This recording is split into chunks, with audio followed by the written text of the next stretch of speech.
বাবা, গ্রামের সবাই তো দেখছি দৌড়েটা ঘুম দিয়েছে। অবশ্য ঠান্ডাটাও যা পড়েছে, উফ। কিন্তু শ্মশানটা কোন দিকে?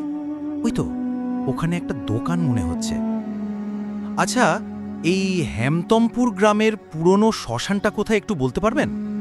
শ্মশানে এত রাতে কেউ দেহ রেখেছে নাকি? না না, সেরকম কিছু নয়। তাহলে তোমাকে তো এই গ্রামের লোক বলে মনে হচ্ছে না। তার শ্মশানে কি কাজ?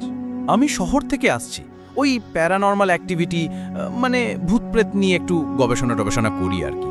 শুনেছি পুরনো শ্মশানে নাকি এক অতৃপ্ত পিশাচ আছে। খবরদার, সাবধান করছি, এমন ছেলে মানুষই করো না। ও মানুষকে কপিসাচি। বাবা, আপনি তো ভালোই চেনেন দেখছি তাকে। রসিকতা নয় বাবা, গোটা গ্রাম জানে ও শ্মশান অপবিত্র। যে একবার যায় সে আর কখনোই ফেরে না। সামনের রাস্তা দিয়ে ডান দিকে বাঁকলেই জঙ্গল, জঙ্গলের মধ্যেই শ্মশান। তুমি কিন্তু ঘোর অমঙ্গল টেনে আনছো। ভয় পাবেন না, এই গ্রামের কোনো ক্ষতি হবে না, হলে আমার হবে। চলি।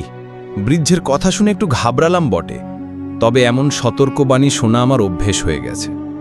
ওই তো জঙ্গল দেখতে পাচ্ছি, তার মানে এসে গেছি। শ্মশানটা দেখেই বুঝলাম বহুদিন কেউ ঢোকেনি।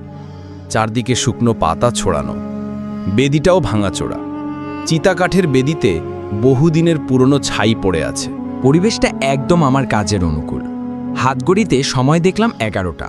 আর দেরি করা যাবে না। ইএমএফ মেশিন, ক্যামেরা আর আমার রক্ষা কবচ তামার তাবিজটা বের করে ফেললাম।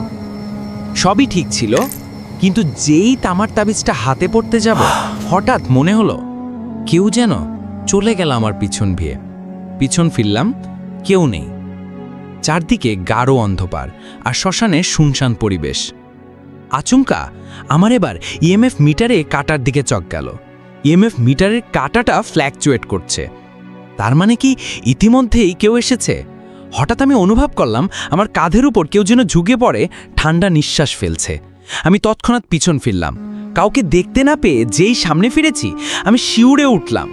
আমার একদম মুখের সামনে একটা ভয়ঙ্কর মুখ, যেটার অর্ধেকটা পোড়া, চোখের মণি আর সাদা অংশ পুড়ে বাইরে বেরিয়ে এসেছে।